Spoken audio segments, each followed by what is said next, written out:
ነኝ በሁኔታ ማትለካ አንተ ብቻ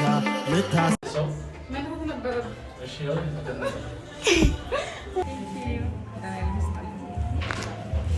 አመሰግናለሁ እንክብካቤ